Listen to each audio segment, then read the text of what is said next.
mandamentos. E diz, Mateus 22, 34. Entretanto, os fariseus, sabendo que ele fizera calar os saduceus, reuniram-se em conselho, e um deles, intérprete da lei, experimentando-o, lhe perguntou: Mestre, qual é o grande mandamento na lei? Respondeu-lhe Jesus: Amarás o Senhor teu Deus de todo o teu coração, de toda a tua alma e de todo o teu entendimento. Este é o grande e primeiro mandamento. O segundo, semelhante a este, é: amarás o teu próximo como a ti mesmo. Destes dois mandamentos dependem toda a lei e os profetas. Então nós vamos orar ao Senhor nesse momento, também confessar a Ele os nossos pecados, reconhecendo que não temos em nós mesmos essa capacidade de amar a Deus acima de todas as coisas e amar o nosso próximo como a si mesmo. Mas em Cristo há perdão para os nossos pecados e também força do Espírito Santo para renovarmos a nossa fé e o nosso amor pelo Senhor e pelos nossos irmãos. Oremos.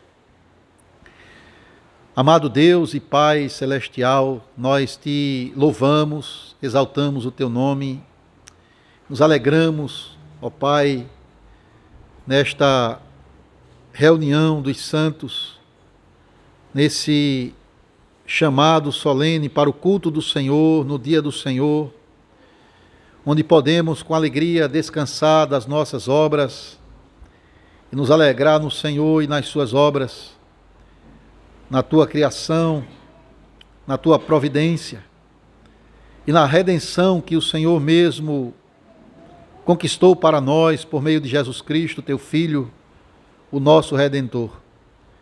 Ó Pai, muito obrigado por nos congregar aqui, neste local, na casa dos nossos irmãos Joaquim, Fátima e sua família, e desfrutar desse privilégio de estar na comunhão dos santos, na presença de Deus, para adorar e bendizer o teu nome, para reconhecer que o nosso socorro está em ti somente.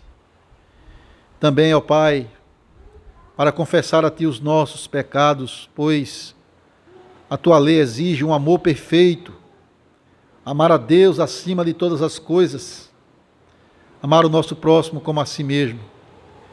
Mas quem de nós é capaz de fazer isso perfeitamente? Temos pecado contra ti, Senhor. Temos entristecido o teu Espírito com atos, palavras e pensamentos que não correspondem à tua vontade, mas entristecem o teu Espírito. Ó Deus, perdoa-nos e lava-nos no sangue de Cristo, o único que cumpriu a tua lei perfeitamente e que morreu carregando o peso, o fardo, a culpa do nosso pecado no Calvário. E nós temos a certeza de que por meio dele e do seu sangue, a remissão completa para as nossas iniquidades. Como nós podemos testificar nesta manhã, quando haveremos de celebrar a Santa Ceia do Senhor.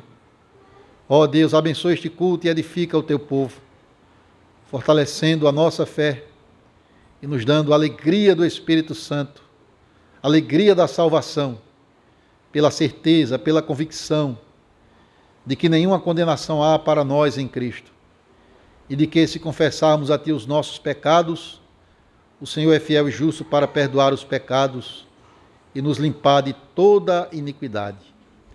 Abençoa cada irmão, cada irmã, cada jovem que aqui se encontra e faz com que a tua palavra, que vai ser lida e pregada, possa transmitir graça aos corações, fortalecendo a fé, a alegria e o ânimo para estarmos firmes, perseverantes, sempre abundantes na obra do Senhor. É o que nós oramos e pedimos em nome de Cristo. Amém. Amém. Irmãos, vamos cantar um salmo que fala dessa comunhão fraternal, dessa bênção que é estar na presença de Deus. Salmo 133.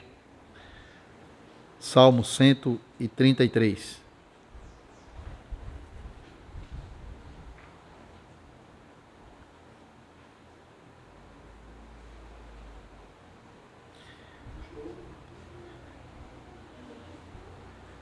É que eu não sei se o que eu estou usando aqui é o mesmo.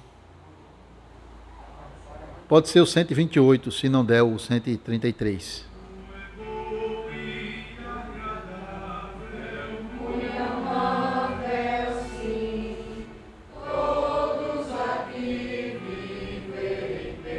Unidos como irmãos.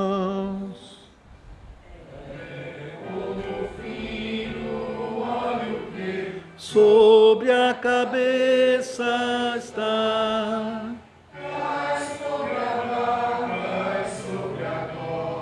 das vestes de Arão. Como o orvalho do Hermon, descendo em Sião, a vida e a bênção vem dali, Mandadas por Javé.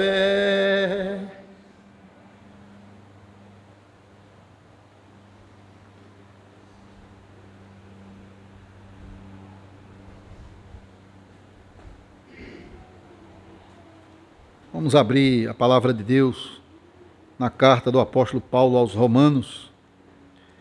Vamos ler o capítulo 1,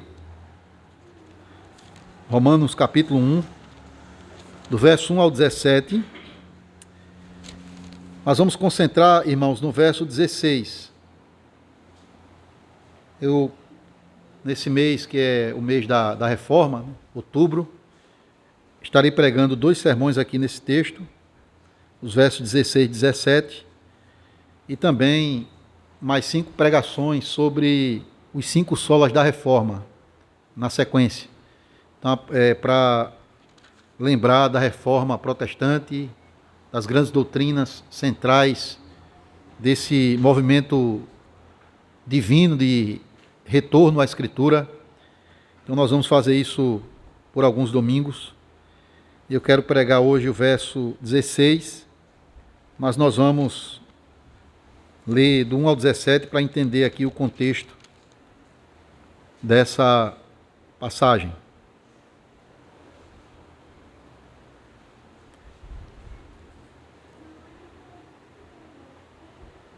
Romanos 1, do verso 1 ao 17.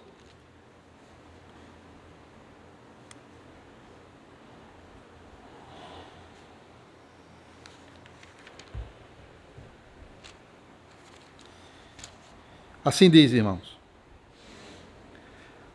Paulo, servo de Jesus Cristo, chamado para ser apóstolo, separado para o evangelho de Deus, o qual foi por Deus outrora prometido por intermédio dos seus profetas nas Sagradas Escrituras, com respeito a seu Filho, o qual, segundo a carne, veio da descendência de Davi, e foi designado Filho de Deus com poder, segundo o Espírito de santidade, pela ressurreição dos mortos, a saber, Jesus Cristo, nosso Senhor, por intermédio de quem viemos a receber graça e apostolado por amor do seu nome, para a obediência por fé entre todos os gentios, de cujo número sois também vós, chamados para serdes de Jesus Cristo.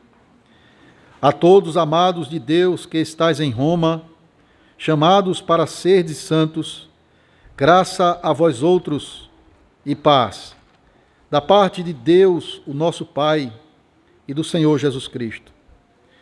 Primeiramente dou graças a meu Deus, mediante Jesus Cristo, no tocante a todos vós, porque em todo o mundo é proclamada a vossa fé. Porque Deus, a quem sirvo em meu espírito no evangelho de seu Filho, é minha testemunha de como incessantemente faço menção de vós em todas as minhas orações, suplicando que, em algum tempo, pela vontade de Deus, se me ofereça boa ocasião de visitar-vos, porque muito desejo ver-vos, a fim de repartir convosco algum dom espiritual, para que sejais confirmados, isto é, para que em vossa companhia, reciprocamente, nos confortemos por intermédio da fé mútua, vossa e minha.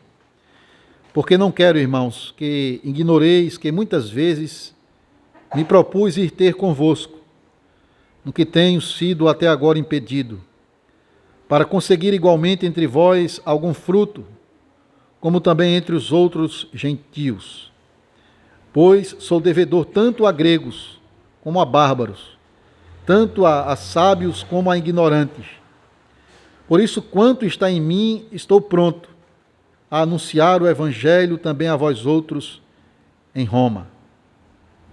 Pois não me envergonho do Evangelho, porque é o poder de Deus para a salvação de todo aquele que crê, primeiro do judeu e também do grego, visto que a justiça de Deus se revela no Evangelho de fé em fé, como está escrito: o justo viverá por fé. Irmãos, vamos ler juntos o verso 16. Pois não me envergonho do Evangelho, porque é o poder de Deus para a salvação de todo aquele que crê, primeiro do judeu e também do grego. Amém.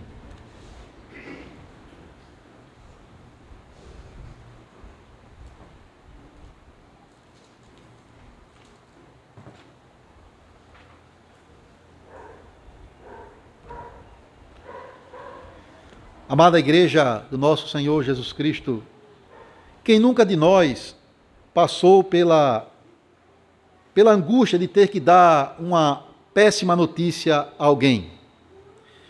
Essa, na verdade, é uma das piores coisas que podem nos acontecer. Imagine você ter que ficar responsável para informar alguém que ele está demitido do emprego, ou talvez ter que informar acerca de uma grave doença, ou até mesmo da morte de um ente querido. De fato, é um momento delicado e angustiante. Por outro lado, irmãos, quem nunca passou pela agradável sensação de ser o portador de boas notícias? E se tem uma coisa que muito nos alegra, é ter que comunicar uma boa notícia a alguém. Quem não gosta de dar boas notícias? Gostamos de receber boas notícias, é verdade. Mas também gostamos de compartilhar, de anunciar a outros coisas boas. Imagina uma mulher que tem lutado em oração e até mesmo procurado ajuda médica para engravidar e tem muita dificuldade com isso. Mas de repente ela chega para o seu marido e diz: querido, eu estou grávida. É uma alegria muito grande. Ou aquele jovem ou aquela jovem que avisa a sua família, que comunica alegremente à família a boa notícia de que foi aprovado no concurso tão desejado ou está se preparando para casar. Irmãos, a palavra evangelho, ela significa uma boa notícia. Uma notícia que provoca uma grande alegria. Essa palavra é muito conhecida por nós no contexto religioso, né? Nós usamos muito a palavra evangelho, mas ela antigamente significava isso no contexto geral da sociedade, anunciar uma notícia alegre para as pessoas. Hoje, nós podemos fazer esse anúncio de uma boa notícia de uma forma muito rápida, pelos meios eletrônicos que nós utilizamos, mas antigamente não era assim. A boa notícia, ela tinha que ser dada presencialmente. E nos tempos bíblicos, irmãos, quando um rei ele vencia uma batalha, ele enviava um arauto, aquele que era o portador dessa boa notícia, para anunciar a vitória na cidade. Esse arauto ele corria apressadamente para trazer as novas ao povo, uma notícia que provocaria, de fato, uma grande alegria em toda a cidade. E a sentinela, que era aquele vigia que ficava sobre as muralhas da cidade, quando ele via o arauto correndo para trazer a notícia, e dependendo da maneira como esse arauto estava correndo, se ele estava correndo com passadas largas e precisas, era um sinal já de que a notícia era boa. A batalha foi vencida. É por isso que é daí que vem a expressão bíblica, né? Quão formosos são os pés daqueles que anunciam coisas boas. E de fato, irmãos, o apóstolo Paulo, ele tinha os seus pés formosos nesse sentido. Porque o apóstolo Paulo, ele de fato foi chamado para ser o arauto do evangelho de Cristo. Ele recebeu do Senhor a incumbência, o chamado para ser um apóstolo e um servo de Cristo no ato de proclamar o seu evangelho a todos. E qual era a boa notícia do evangelho? Era a vitória de Jesus Cristo sobre Satanás, o pecado, a morte e o inferno, por meio da sua obra redentora, por meio da sua vida, morte e ressurreição. Irmãos, percebam que na introdução da sua carta aos Romanos, o apóstolo ele fala aqui da centralidade do evangelho de Jesus Cristo na sua vida e no seu ministério. Você vai encontrar a palavra evangelho 76 vezes no Novo Testamento. Se você procurar uma chave bíblica, você vai ver que 76 vezes essa palavra aparece no Novo Testamento. Só nos escritos de Paulo ela aparece 60 vezes, mostrando que o evangelho era o trabalho, o deleite, a paixão que consumia o apóstolo Paulo, proclamar esse evangelho, desde que Cristo transformou a vida dele na estrada de Damasco. Aqui em Romanos 1, no que nós lemos do verso 1 ao 17, essa palavra evangelho, ela aparece 4 vezes. 4. Primeiro, lá no início, dos versos 1 ao 5, quando ele diz que foi vocacionado, ele foi chamado por Deus para anunciar o evangelho de Deus acerca do seu Filho Jesus Cristo. Então ele mostra que o evangelho foi aquilo para o qual ele foi separado, colocado à parte pelo próprio Deus para ele proclamar. Também, quando ele fala dos versos 8 a 12, quando ele fala acerca do carinho que ele tinha pelos cristãos de Roma, embora ele não conhecesse a maioria deles pessoalmente, o apóstolo ele expressa aqui a gratidão que ele tinha pela fé daqueles irmãos que estava sendo proclamada no mundo. Ele expressa o desejo de visitá-los em breve. Ele mostra que ele tinha apreço, afeto por aqueles irmãos, porque ele orava por eles continuamente. E naquele contexto, você vai ver no verso 9, ele diz que serve a Deus no evangelho de seu Filho. No verso 9, ele diz: porque Deus a quem sirvo em meu espírito no evangelho de seu Filho. Então, o apóstolo Paulo, ele era um servo do evangelho. E essa palavra servir aqui, ela traz a ideia de adorar a Deus. Então, ele adorava a Deus pregando o evangelho. Não era uma coisa que ele fazia mecanicamente, não era apenas algo que ele fazia como o trabalho que ele era obrigado a fazer, mas era algo no qual ele se deleitava, ele tinha prazer em fazê-lo, e ele fazia para a glória de Deus, adorando a Deus na pregação do evangelho.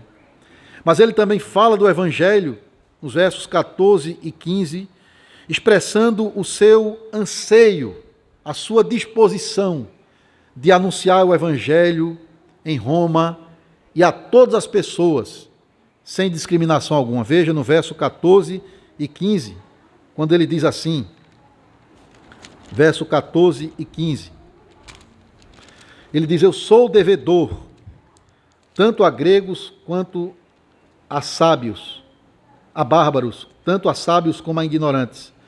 Porquanto está em mim, estou pronto a anunciar o evangelho também a vós outros em Roma. Irmãos, percebam aqui a paixão que consumiu o apóstolo Paulo. Pregar a palavra de Deus, anunciar a boa nova da redenção em Cristo.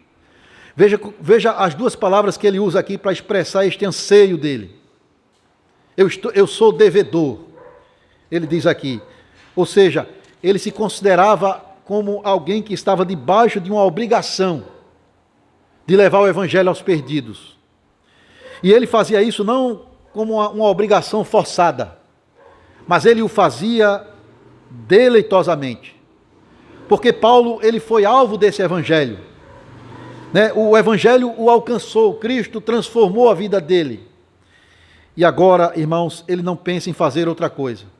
Ele não tem outra intenção, ele não tem outra coisa que traga mais prazer ao seu coração a não ser proclamar o evangelho de Cristo. E de fato é isso.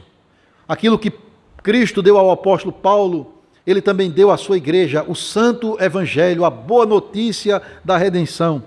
E essa notícia, ela já transformou a nossa vida. Ela mudou a nossa vida. E agora nós temos anseio, desejo, pelo menos deveria ser assim. Nós deveríamos ter esse mesmo anseio de Paulo, de querer proclamar o evangelho a outras pessoas. O evangelho não é um tesouro dado à igreja para ser escondido a 7 chaves num baú ou num cofre, mas é para ser proclamado ao mundo por meio da igreja. Ele diz: eu sou devedor. É a minha dívida com o mundo. Eu não tenho outra coisa a fazer, mas somente isso. Eu estou pronto a fazer isso. Ele também diz aqui. Estou pronto para pregar o evangelho em Roma. Veja, ele está determinado. Ele está resoluto. Mesmo que isso traga desprezo, perseguição, mesmo que ele seja açoitado, aprisionado e até morto por causa disso, ele diz: não importa, eu estou pronto, eu estou disposto. Nada vai me tirar desse foco. Eu estarei disposto a pregar o evangelho de Cristo. Mas a atitude do apóstolo Paulo que eu queria chamar a sua atenção hoje, acerca do evangelho, da boa notícia da redenção em Cristo, que ele manifesta aqui, é a sua surpreendente declaração no verso 16. Ele diz: eu não me envergonho do evangelho. Irmãos, isso é algo maravilhoso, aquilo que Paulo está dizendo aqui. Eu não me envergonho do evangelho. Essa palavra que ele usa aqui, envergonho, ela transmite a ideia de não se ofender, não ficar constrangido, receoso em ter que proclamar a mensagem da cruz. Irmãos, antes da sua conversão, o evangelho de Cristo ofendia o apóstolo Paulo, o insultava, a ponto dele se tornar um perseguidor ferrenho contra a igreja, sobre os cristãos. Mas agora, transformado pelo poder de Cristo, pelo poder do evangelho, ele declara: eu não me envergonho desse evangelho, mas pelo contrário, eu me orgulho dele, eu me glorio nele, eu considero para mim a mais alta honra que existe no mundo proclamar este evangelho. Porque ele sabia que esse evangelho tinha mudado a vida dele, ele foi alvo desse evangelho, ele foi chamado para pregar esse evangelho, e ele sabia que somente o evangelho é poderoso para salvar o pecador da sua miséria e do seu pecado. Irmão, se Paulo vivesse nos nossos dias, visitando várias igrejas por aí que se dizem evangélicas, eu tenho certeza que ele se envergonharia do evangelho que tem sido pregado hoje. O evangelho da prosperidade material, de ganhar o mundo na terra. O evangelho das obras do homem cooperando com a obra de Cristo. O evangelho de autoajuda, centralizado no ser humano, como se ele pode, como se ele é capaz de resolver todos os seus problemas por si mesmo. Paulo se envergonharia disso. Como nós também devemos nos envergonhar desse evangelho. O que deve trazer deleite, orgulho, prazer ao nosso coração é, na verdade, o evangelho da graça de Deus.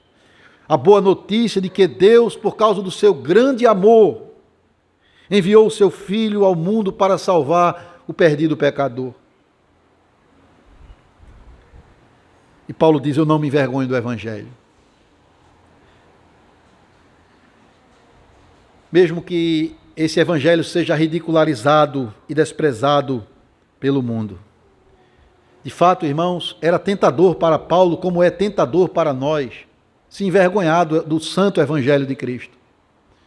Porque, veja, o evangelho, ele é uma boa notícia, mas ele começa com uma péssima notícia, com a notícia ofensiva, com a notícia que o mundo ridiculariza e despreza. O evangelho, ele começa dizendo que o homem natural, ele é pecador. Ele está numa condição de condenação, de corrupção. Ele não tem condições de salvar a si mesmo. O evangelho, ele diz ao homem, olha, as suas obras, por melhores que sejam, elas não cooperam para a sua salvação. Pelo contrário, elas são trapos de imundícia. O evangelho começa dizendo, todos pecaram, todos estão destituídos da glória de Deus, todos são culpáveis e estão debaixo da ira de Deus. Irmãos, existe mensagem mais ofensiva do que esta? Pois o homem é o que por natureza? Orgulhoso. O homem, ele quer a glória para si mesmo. E isso ofende o homem, como também o evangelho, quando ele apresenta a boa notícia, a solução para esse homem perdido, ele diz que essa solução ela está exclusivamente na pessoa e na obra de Cristo. Entenda isso. Ou seja, o evangelho diz que só Jesus é o caminho. Ele não é um caminho, uma saída, uma alternativa como outras religiões também têm as suas. Não, ele é o único. Isso ofende o homem. Porque o homem, ele quer a glória para si, ele quer também contribuir de alguma maneira.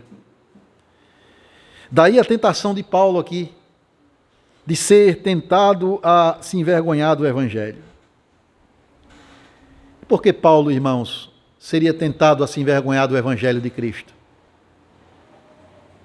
Perceba, o evangelho, ele transmite a mensagem da cruz. O evangelho, ele proclama um pobre carpinteiro nazareno, judeu, que foi crucificado na cruz, como sendo a alternativa única de redenção para o pecador.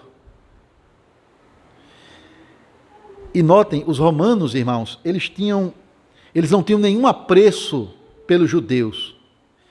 Na verdade, os judeus estavam sob o domínio de Roma. E eles desprezavam os judeus. Também a crucificação era uma espécie de pena de morte executada para os piores criminosos. Se você era romano, por natureza, um cidadão romano, você não era submetido a esse tipo de morte, a crucificação. Então, por que colocar a sua fé num judeu que era desprezado pelos romanos e que morreu crucificado, que era uma execução vil aos olhos de Roma? Roma era uma cidade orgulhosa. E o evangelho veio de Jerusalém, da capital de Israel, que estava sob o domínio de Roma. Roma tinha abraçado os grandes filósofos gregos com todas as suas filosofias humanas.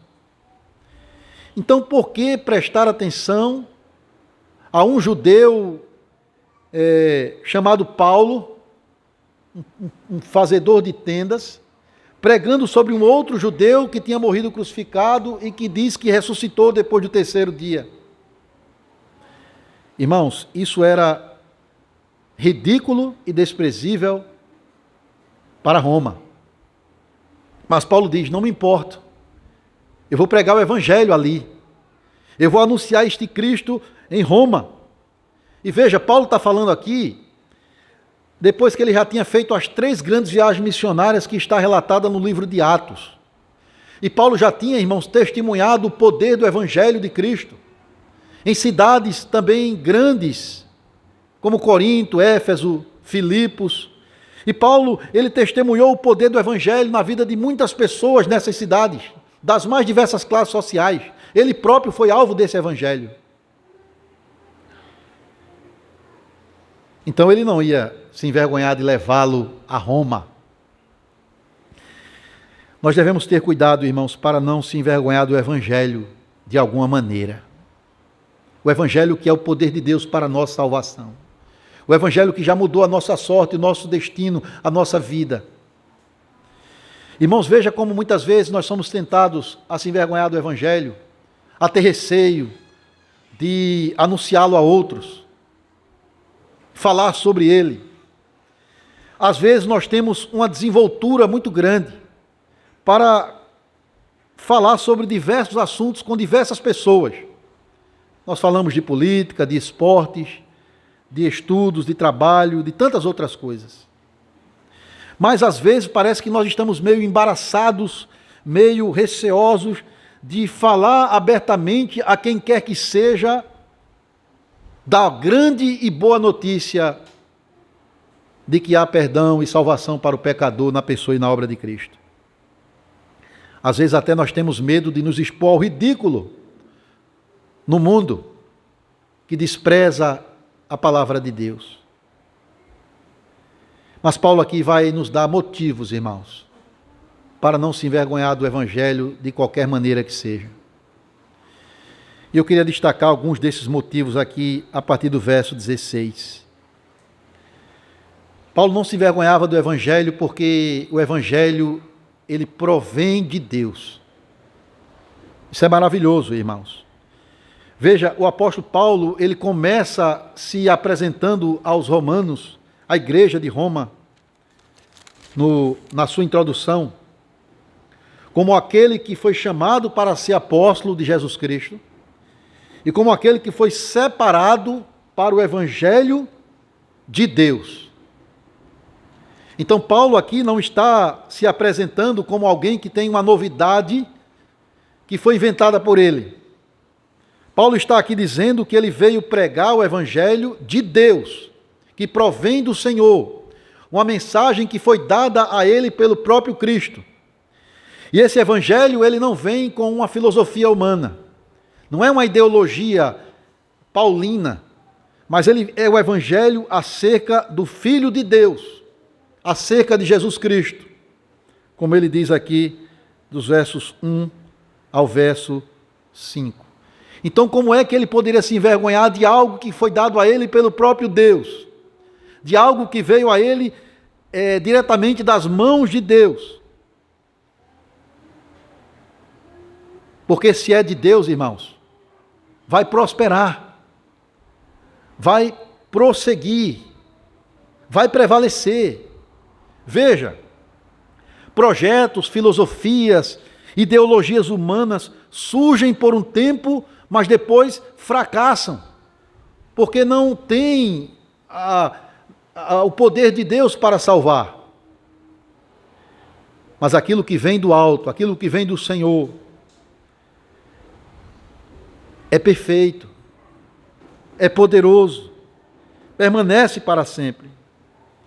O Império Romano, com os seus imperadores opulentos, orgulhosos, que se achavam os mais poderosos da terra, ruiu, deixou de existir.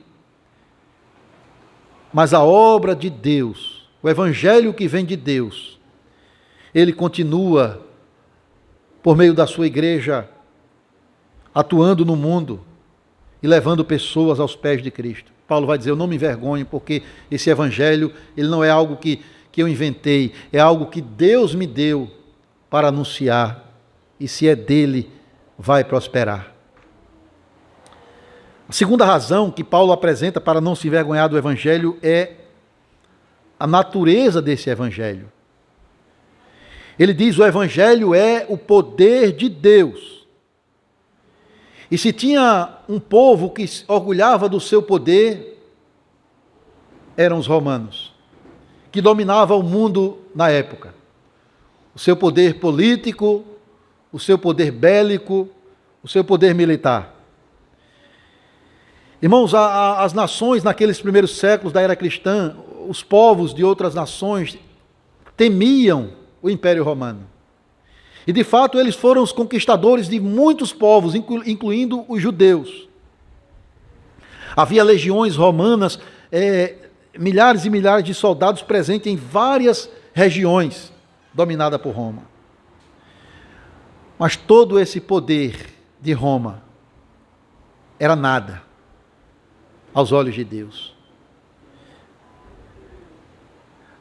Não tinha, ele tinha poder para dominar as pessoas, mas esse poder não mudava as pessoas, não transformava as pessoas, não resolvia o principal problema das pessoas, que era o pecado. Então Paulo diz: eu não me envergonho de levar o Evangelho a Roma, porque esse Evangelho é o poder de Deus para libertar o homem do seu pecado. Ele tinha visto já isso funcionar em Corinto, em Éfeso, por onde ele tinha passado. E agora ele está confiante de que Deus haveria de fazer o mesmo em Roma. Irmãos, Paulo afirma que o Evangelho é o poder de Deus. A ideia aqui, irmãos, é que a pregação do Evangelho, debaixo da atuação do Espírito Santo, é um instrumento eficaz e poderoso para converter pessoas, pecadores, a Deus. Paulo testemunhou isso na sua vida e na vida de tanta gente. E, portanto, a sua paixão evangelística de ir a Roma, compartilhar o Evangelho, e de lá ir à Espanha também, que era o desejo dele, anunciar as boas novas de Cristo. O Evangelho é o poder de Deus, irmãos, porque o Evangelho não é um conto de fadas, um anúncio de uma fábula, de uma história inventada. O Evangelho não se ocupa também em anunciar ideias e filosofias e ideologias humanas que sempre falham no seu propósito de ajudar o homem. O Evangelho não é uma exortação para que o homem seja salvo pelas suas obras, para que o homem coopere com Deus de alguma forma. O Evangelho, ele anuncia o poder de Deus para salvar. O Evangelho é acerca daquilo que Deus fez, está fazendo e ainda há de fazer para resgatar o homem por meio da obra do seu Filho. É o poder de Deus para salvar. Por meio da pregação viva e poderosa da palavra. Vocês devem ter ouvido falar de Spurgeon, um grande pregador inglês. E Spurgeon, ele fala sobre a sua conversão, como aconteceu. Era um dia muito frio, muita neve, poucas pessoas apareceram na igreja. Até mesmo o pastor não teve condições de chegar por causa do tempo. Mas um diácono, um homem simples e humilde daquela igreja, disse: nós não vamos ficar sem culto, com as poucas pessoas que tinham, nós vamos cultuar a Deus. Abriu a Bíblia e leu lá no livro de Isaías o chamado da salvação. Olhai para mim e sede salvos, todos os moradores da terra. Ele falava um pouco e continuava a repetir esse versículo, e Spurgeon parou, ouviu e atendeu o chamado de Deus. Porque a palavra de Deus é poderosa para salvar a alma do pecador. Irmãos, o poder do Evangelho para salvar não está na eloquência do pregador, não está no intelecto, na sabedoria, na desenvoltura do ministro, está na ação sobrenatural do Espírito Santo, atuando por meio da palavra, para levar pecadores a Cristo. Sabe o que significa para nós, irmãos? Que nós precisamos e devemos valorizar a pregação do Evangelho, atendendo a convocação a cada domingo para estar debaixo dessa pregação, para edificar a nossa alma. Significa que nós também devemos trazer pessoas, convidar pessoas para se colocar debaixo dessa pregação, porque aonde essa pregação é anunciada fielmente, o Espírito está atuando.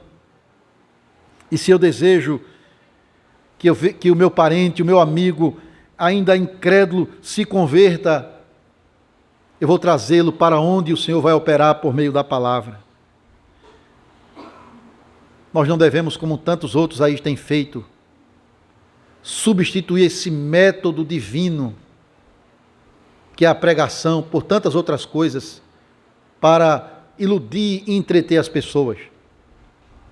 É show gospel, é testemunho centralizado no homem e não em Cristo, é o pragmatismo tomando conta, pregações artificiais, humanistas. Não, irmãos, nós temos de crer no poder de Deus, atuando quando a palavra está sendo pregada.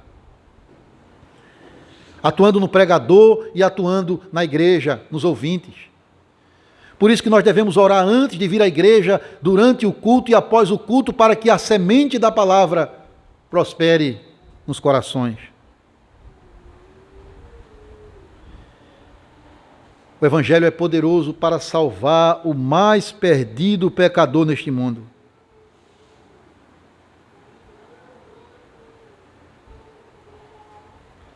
Às vezes a gente costuma dizer acerca de alguém que a gente conhece, que tem dado tanto trabalho, que tem causado tantos problemas por causa da sua vida de pecado.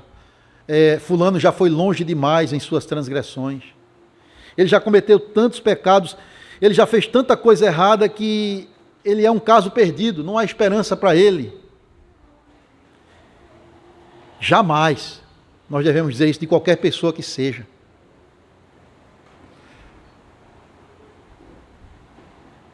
Porque o poder do Evangelho salva o pior pecador. Raabe era uma prostituta, foi alcançada pelo poder da palavra de Deus. Zaqueu era um homem corrupto, ladrão, foi alcançado pelo poder do Evangelho. O próprio Agostinho, um homem devasso e imoral na sua mocidade, lendo Romanos, se converteu a Cristo pelo poder de Deus. E o que dizer de Paulo, perseguidor da igreja, que agora tem essa disposição de pregar esse Evangelho, que mudou a vida dele? Não temos que nos envergonhar desse Evangelho, irmãos, mas crer que ele pode salvar aquele filho rebelde que tem entristecido a nossa alma, que ele pode salvar aquele jovem que ainda vive na imoralidade, nas drogas, trazendo tanta tristeza à família, aquele político corrupto, aquele colega de trabalho trapaceiro, aquele vizinho alcoólatra e problemático. O Evangelho pode salvar, porque Deus é não somente misericordioso, mas também poderoso para fazer um coração de pedra, um coração de carne.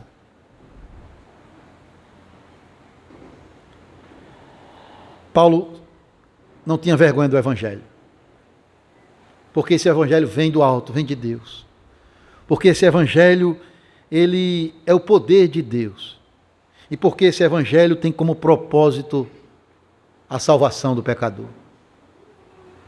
Veja, irmãos, que ele diz, o Evangelho, eu não me envergonho do Evangelho, porque é o poder de Deus para a salvação. Reflita nessa palavra, salvação. Pense nela um pouco. De que salvação Paulo tem em mente aqui? Seria a salvação de uma crise financeira que nós estamos passando? Seria a salvação de uma grave doença que nos acometeu? Seria a salvação através da melhoria do nosso país, por meio de governantes justos. Seria a salvação de uma condição de pobreza material, a salvação da fome. Não, irmãos. Felizmente, no meio evangélico, de um modo geral, há o entendimento de que Jesus veio para nos salvar dessas coisas, para nos tirar da pobreza, para nos tirar da doença e de qualquer outro mal que há nesse mundo. Ele se importa com isso também. Ele nos dá graça para nos libertar de tais coisas. Mas não é essa a salvação proclamada no Evangelho, do qual Paulo não se envergonhava. Claro, a palavra que Paulo usa aqui para salvação, né, soteria, no grego, ela pode ter muitos significados, dependendo do contexto dela. Alguém pode dizer assim: eu fui salvo dos escombros de um soterramento. Eu fui salvo de um afogamento. Lembra do apóstolo Pedro? Quando estava afundando nas águas, depois de se amedrontar pelas ondas e deixar de olhar para Cristo, que vinha ao seu encontro também sobre as águas. Qual é a expressão que ele usa quando está se afogando? Salva-me, Senhor. Então ele usou a salvação no livramento de um perigo físico, natural. A mulher que foi ter com Jesus, que já vinha sofrendo 12 anos de uma hemorragia, e que teve fé de que se tocasse na orla da veste dele seria salva, seria curada. E Jesus fala: mulher, estás livre do teu mal, a tua fé te salvou. Ser salvo aqui nesse contexto significa ser resgatado de algum perigo físico. Mas não é isso que Paulo tem em mente aqui. Claro, o Evangelho assegura para nós também que vai chegar o dia glorioso em que seremos libertos completamente de todos esses males. Apocalipse 21 fala sobre isso. O novo céu e a nova terra, onde não haverá doença, dor, morte, luto, nada que aqui nos aflige. Mas isso é mais adiante. O Evangelho, ele salva o pecador. O Evangelho, ele vai de encontro à maior necessidade do ser humano. A salvação que Paulo tem em mente aqui, irmãos, é a salvação de algo muito pior do que falta de dinheiro, do que falta de saúde, do que falta de comida. É ser liberto da nossa condição de pecado que nos afastou de Deus. É ser liberto da ira de Deus que conduz o homem ao inferno. Essa é a maior necessidade do ser humano. Ser liberto da condenação do inferno e reconciliado com Deus. E aqui é algo que o homem não pode fazer por si mesmo, ou para si mesmo. Por isso que Deus teve que intervir e enviar ao mundo o seu Filho, Jesus, que veio para salvar o seu povo dos seus pecados. A salvação que Paulo tem em mente aqui é a salvação do pecado. E a gente pode falar aqui da salvação, primeiro, da condenação do pecado. É aquilo que ele vai destacar em Romanos 3, a nossa justificação. Ou seja, não há mais culpa. Quando eu deposito a minha fé em Cristo, a justiça dele é depositada em minha conta e agora eu não tenho mais culpa perante Deus. Eu estou liberto do juízo, absolvido do julgamento. Coisa maravilhosa. Não há mais condenação para quem está em Cristo. Mas também há a salvação do poder do pecado. É o que Paulo vai destacar em Romanos 6, a nossa santificação. Isso mesmo. Não é somente ser salvo da culpa do pecado, mas também do poder do pecado. De modo que agora nós somos conformados à imagem de Jesus Cristo pela obra do Espírito Santo. Mas há também uma terceira coisa: a salvação da presença do pecado. É o que Paulo vai destacar no capítulo 8, a nossa glorificação. a perfeição que o Senhor tem para nós num futuro breve, quando nossos corpos serão plenamente semelhantes ao corpo glorioso de Cristo. Isso é tão certo, irmãos, é tão seguro que Paulo está falando aqui, que ele vai dizer no capítulo 8 que aqueles que foram predestinados, chamados e justificados, eles também serão glorificados pelo Senhor. Você lembra desse texto, Romanos 8, 30? E veja como isso tem aplicação na nossa vida. Romanos 8, 30 é conhecido como a corrente dourada da salvação. Não tem como quebrar essa corrente. Uma obra leva a outra, uma ação de Deus conduz a outra. É uma salvação perfeita. Predestinado, justificado, chamado eficazmente, que envolve a nossa santificação também, e glorificado. Agora, muita gente não entende essa salvação. Muita gente quer os benefícios da obra redentora de Cristo. Perdão de pecados, vida eterna, ir para o céu depois da morte. Quantas pessoas não falam isso? Sem ter compromisso com Cristo. Que vai para o céu, que está no céu. Mas a Bíblia fala, irmãos, que ele morreu não somente para nos levar para a glória celestial. Ele morreu para fazer de nós um povo exclusivamente seu e zeloso de boas obras. Não é somente ser salvo de algo, que é o pecado, mas ser salvo para algo, ou seja, ser salvo para obedecer a Deus, para servir a Deus. Isso é a salvação que Paulo tem em mente aqui. Mas eu quero encerrar falando sobre outro motivo que levava Paulo a não se envergonhar: a eficácia da salvação. O Evangelho é o poder de Deus para a salvação de todo aquele que crê, primeiro do judeu e também do grego. Irmãos, percebam o que Paulo está dizendo aqui. A salvação, primeiramente, ela é indiscriminada, ela tem que ser para todos. Você não tem que escolher o grupo de pessoas a quem você vai pregar. É para todos os homens. Paulo aqui fala, primeiro o judeu, mas também o grego. E ele está usando o termo grego aqui de um modo geral, os gentios, aqueles que não são judeus.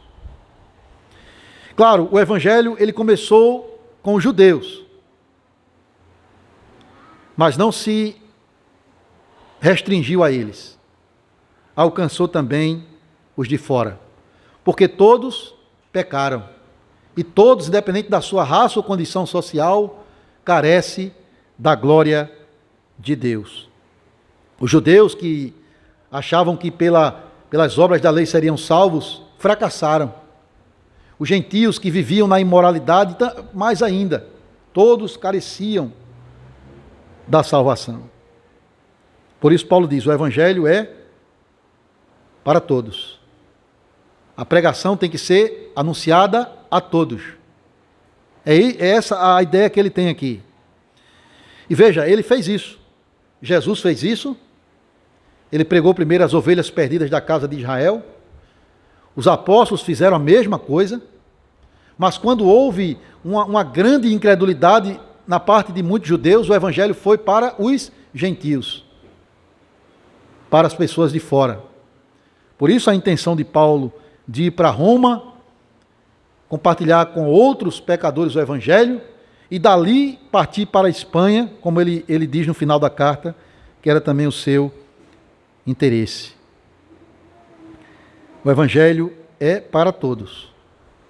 Porém, somente aquele que crê é salvo. Aqui está a eficácia do evangelho. Aqueles que creem, independente da sua raça, recebe a justiça de Deus e a salvação na pessoa de Cristo. Somente aquele que crê. É preciso fé para desfrutar dos benefícios de Cristo.